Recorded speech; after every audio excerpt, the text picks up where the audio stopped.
আসসালামু আলাইকুম। আপনাদের সকলকে ফিজিক্স ক্লাসে স্বাগতম। আজকে আমরা গতি অধ্যায় থেকে এমন একটি টপিক শিখব যেটি বোর্ড পরীক্ষায় বারবার আসে।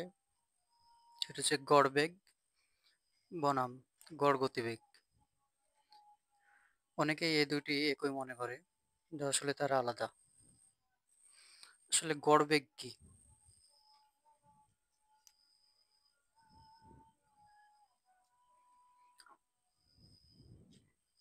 আসলে গড় বেগ কি? গড় বেগ হলো মোট অতিক্রান্ত দূরত্ব ভাগ মোট সময়। মোট অতিক্রান্ত দূরত্ব, যে দূরত্ব অতিক্রম করবে একটি জিনিস একটি জিনিস যে দূরত্ব অতিক্রম করবে, এটা সরলরৈখিক হতে পারে, বক্ররৈখিক হতে পারে। মনে করি বস্তুটি এ বিন্দু থেকে বি বিন্দুতে যায়। এ বিন্দু থেকে একটি বস্তু এ জিরো বিন্দু হয়ে বি বিন্দুতে যায়। তাহলে মোট অতিক্রান্ত দূরত্ব হচ্ছে এ থেকে জিরো। এ থেকে জিরোতে প্রথমে গেল, তো জিরো থেকে বি, এই পুরোটাই হচ্ছে মোট অতিক্রান্ত দূরত্ব। এটা হচ্ছে মোট অতিক্রান্ত দূরত্ব। অতিক্রান্ত দূরত্ব, এটা হচ্ছে মোট অতিক্রান্ত দূরত্ব। প্রথমে এ থেকে ও থেকে আসলো, ও থেকে বিতে মোট যতখানি হবে, এটা পুরোটা টোটালটা হচ্ছে মোট অতিক্রান্ত দূরত্ব। তারপরে কি দিকের কোনো হিসাব থাকে না। আসলে গড় বেগে কোনো দিকের হিসাব থাকে না, কারণ প্রথমে এ থেকে ওতে আসলো একটা দিকে, আর ও থেকে বিতে গেল আর একটা দিকে, এটা দিকের কোনো হিসাব নাই। তারপরে এটা সবসময় ধনাত্মক হয়, গড় বেগ সবসময় ধনাত্মক হবে। পরে এসআই একক হচ্ছে মিটার পার সেকেন্ড। গড় বেগের আপনার হচ্ছে একক কি? এসআই একক মিটার পার সেকেন্ড। এখানে হচ্ছে দূরত্ব, এস দূরত্বের একক হচ্ছে মিটার, আর মোট সময়ের একক হচ্ছে সেকেন্ড, তাই মিটার পার সেকেন্ড। গড় গতিবেগ কি? আসলে গড় গতিবেগ হচ্ছে মোট সরণ ভাগ মোট সময়। এখানে ছিল গড় বেগে ছিল মোট অতিক্রান্ত দূরত্ব, আর গড় গতিবেগে হচ্ছে মোট সরণ ভাগ মোট সময়। সরণটা কি আসলে? এই চিত্রতে আমরা দেখলে লক্ষ্য করব, এ থেকে বি, এটা হচ্ছে একটি বস্তু এ থেকে বিতে গেল কি হয়ে, এ থেকে ওতে আসলো, ও থেকে বি, এই কিন্তু বিতেই আসলো। আবার একটি বস্তু ডাইরেক্ট বিতে গেল, এখানে ডাইরেক্ট সোজাসুজি যদি বিতে যায়, সেটা হচ্ছে সরণ, মোট সরণ। যে পথে যাক সরল রৈখিক, এটা সরণ হচ্ছে সরল রৈখিক পথ।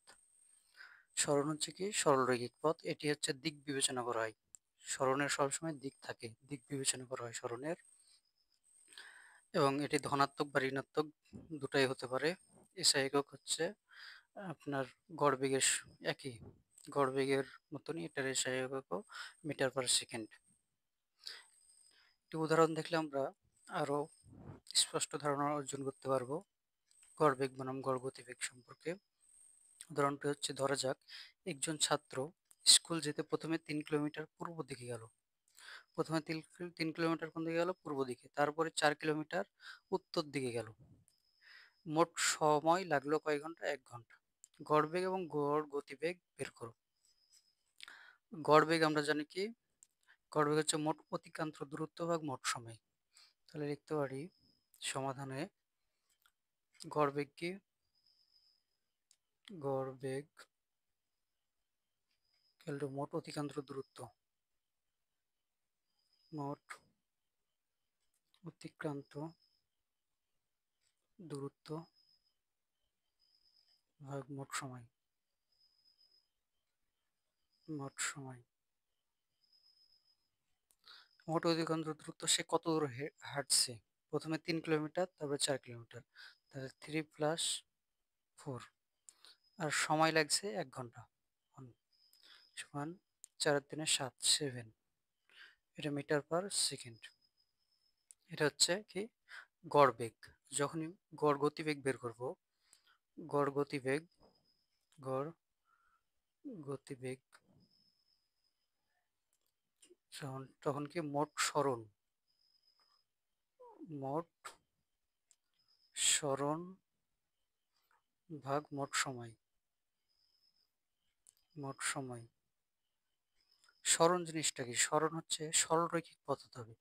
সরলরৈখিক পথে যাবে, সরলরৈখিক। তো যেমন এটা AB সরলরৈখিক ছিল, সরণ এটা হচ্ছে সরণ। সরলরৈখিক পথ হচ্ছে সরণ। সেহেতু এখানে প্রথমে গেল পূর্ব দিকে ৩ কিলোমিটার। মনে করি এটা পূর্ব দিকে গেল ৩ কিলোমিটার। তারপরে সে গেল ৪ কিলোমিটার উত্তর দিকে। এটা যদি উত্তর দিকে ধরি তাহলে সরলরৈখিক পথ। এটা ৩ কিলোমিটার, এটা ৪ কিলোমিটার। প্রথমে ৩ কিলোমিটার আসলো, তারপর ৪ কিলোমিটার গেল। তাহলে সরলরৈখিক পথ কোনটা হবে? সরলরৈখিক পথ অবশ্যই এটা হবে। এই বিন্দু থেকে এই বিন্দু যদি ছেদ করি, ছেদ করাই, তাহলে সেটা হচ্ছে সরলরৈখিক পথ। তাহলে এটা যদি আমরা সমকোণী ত্রিভুজ হিসাবে ধরি, তাহলে এটা হচ্ছে লম্ব, এটা ভূমি, তাহলে অতিভুজ পাবো ৫। এটা হচ্ছে সরণ। সরণ পেলাম কত? ৫। মোট সরণ হচ্ছে ৫, 5। আর মোট সময় হচ্ছে ১ ঘন্টা।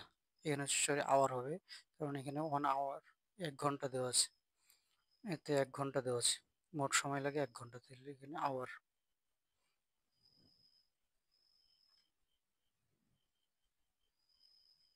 Metre per hour. তাহলে এখানে সমান কত হবে? 5 মিটার পার আওয়ার, ঘন্টা। এখন অনেক শিক্ষার্থীবৃন্দ গড় বেগ এবং গড় গতিবেগ দুইটাই আলাদা করতে পারে না, তারা মনে করে দুটাই একই। তাদের জন্য মনে রাখতে হবে, খেয়াল রাখতে হবে, গড় বেগের ক্ষেত্রে মোট অতিক্রান্ত দ্রুত ভাগ সময়, আর হচ্ছে গড় গতিবেগের ক্ষেত্রে মোট সরণ। তাহলে সরণ এবং দূরত্বর মধ্যে পার্থক্য বুঝতে হবে। আলাদা সরল দূরত্ব এবং সরণকে আলাদা করতে হবে, আলাদা করা শিখতে হবে। এবং সেটা হচ্ছে সহজ পদ্ধতি। মোট অতিক্রান্ত দূরত্ব হবে যে কোনো পথে যত যেভাবে যাক পুরোটার যোগফল হবে মোট অতিক্রান্ত দূরত্ব। এবং সরণ হবে সরলরৈখিক দূরত্ব। সরণ সবসময় সরলরৈখিক হয়। আর অতিক্রান্ত দূরত্ব সরলরৈখিক হতে পারে, বক্ররৈখিক হতে পারে, বক্রমুখী হতে পারে। তো এই বিষয়টি খেয়াল রাখলে ইনশাআল্লাহ ভবিষ্যতে ভুল হবে না। আজকে এই পর্যন্তই। গতির পরবর্তী ভিডিও পেতে আমাদের সাথেই থাকবেন। এই চ্যানেলটি সাবস্ক্রাইব করে পাশেই থাকবেন। আল্লাহ হাফিজ।